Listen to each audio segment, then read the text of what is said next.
सबकी सुनती है, माँ सबकी सुनती है। यहाँ में जो माँ विराजमान है, जब सारे भक्त मेले घूमने में बिजी रहते हैं तो एक छोटी सी बच्ची मंदिर जाती है, बहुत देर मंदिर में बैठती है, तो माँ से भी रहा नहीं जाता है। तो माँ उससे पूछती है कि बच्ची बोल तुझे क्या चाहिए।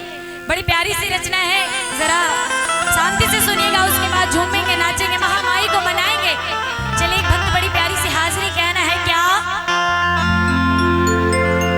हो मेरी कुछ ना डिमांड मैया जी,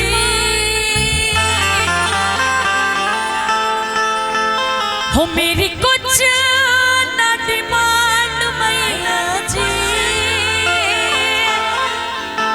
कहती है, वो बच्ची कहती है, माँ पूछती है बोल बेटी तुझे क्या चाहिए, बोल बेटी तुझे क्या चाहिए। तो बेटी कहती है क्या, हो मेरी कुछ ना डिमांड मैया जी, हो मेरी कुछ ना डिमांड मैया जी, की दे दे मुझे 56 करोड़, हो बस यही अरदास मैया जी। बात समझ में आई? बात किसी को बात समझ में आई? नहीं? सुनिए, वो भक्त कहती है कि माँ मुझे कुछ नहीं चाहिए, माँ मुझे कुछ नहीं चाहिए। फिर क्या बोलती है कि दे दे मुझे 56 करोड़, हो बस यही अरदास मैया जी। अच्छा किनको किनको 56 करोड़ चाहिए? कम से कम 1 करोड़ मिल जाए जिंदगी संवर जाएगी। किनको किनको चाहिए जरा दोनों हाथ उठाना। देखिए चाहिए सबको, चाहिए सबको, मगर सब शर्मा रहे ना। किनको किनको चाहिए जरा दोनों हाथ उठा के बनाएंगे महामाई। कैसे? 1 2 3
कोई मंदिर जाते हैं तो पहले बोलते हैं भगवान मुझे कुछ नहीं चाहिए, फिर बोलते हैं भगवान मेरा बेटा का जॉब लगा देना, फिर बोलते हैं कि बस मेरी बेटी का जो घर बस जाए माँ और कुछ नहीं चाहिए, फिर कहते हैं कि बस छोटा भाई इंजीनियर हो जाए और कुछ नहीं चाहिए। डिमांड बढ़ते रहती है तो फिर माँ से कहती है क्या हो मेरी कुछ न डिमांड मैया जी,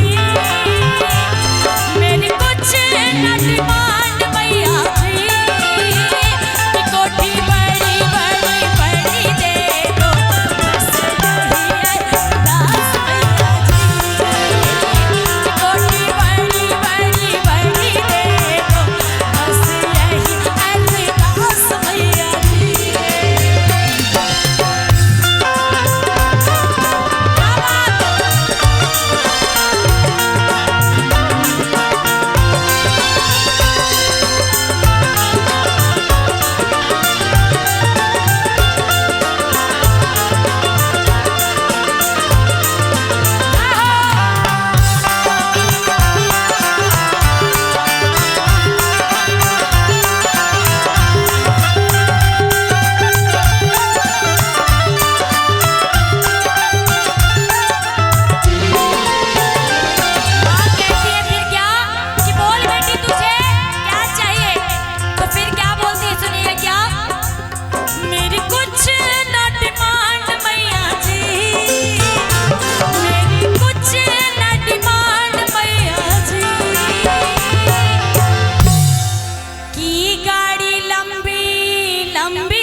बस यही अरदास मैया जी। ए माँ, आपने मुझे रुपया दे दिया, मुझे घर भी दे दिया, बस उस घर के आगे एक गाड़ी दे दो और कुछ नहीं चाहिए। कुछ चाहिए नहीं ना? तो जरा दोनों हाथ उठाइए, किनको किनको कुछ चाहिए। कहते हैं कि माँ, जिंदगी में कुछ मिले ना मिले, सुख और शांति जरूर देना। कि माँ, जिंदगी में कुछ मिले ना मिले, सुख शांति जरूर देना। जरा दोनों हाथ उठाइए, कितने लोग चाहते हैं कि हमारे घर में सुख और शांति आए। जरा दोनों हाथ एकदम पूरे पूरे लंबे लंबे और ताली बजा के कैसे कि मेरी कुछ ना डिमांड मैया जी, मेरी कुछ ना डिमांड मैया जी, कि गाड़ी लंबी लंबी लंबी दे दो बस मैया जी, कि गाड़ी लंबी लंबी लंबी दे दो बस यही अरदास मैया जी।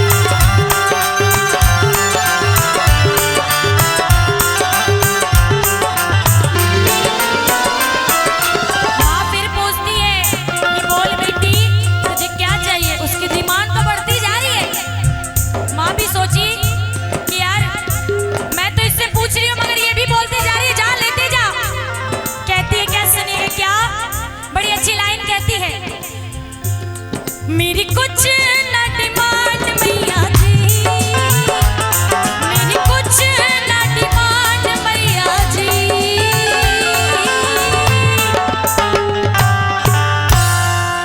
कि जागरण मैं तेरा करवाऊं, कि गाऊं भजन तुम्हारा मैया जी।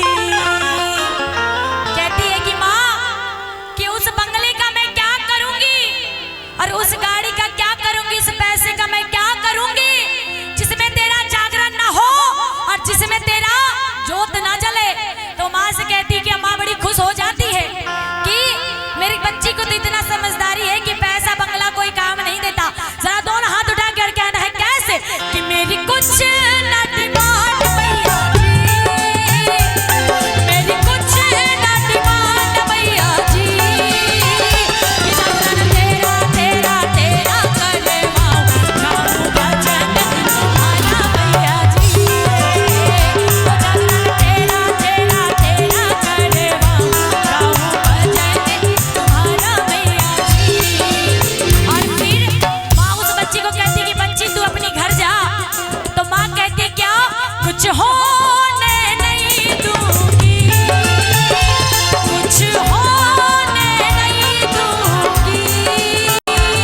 कोई आज ना आए तो माँ उस बेटी को आशीर्वाद देती है और कहती है क्या कि कुछ हो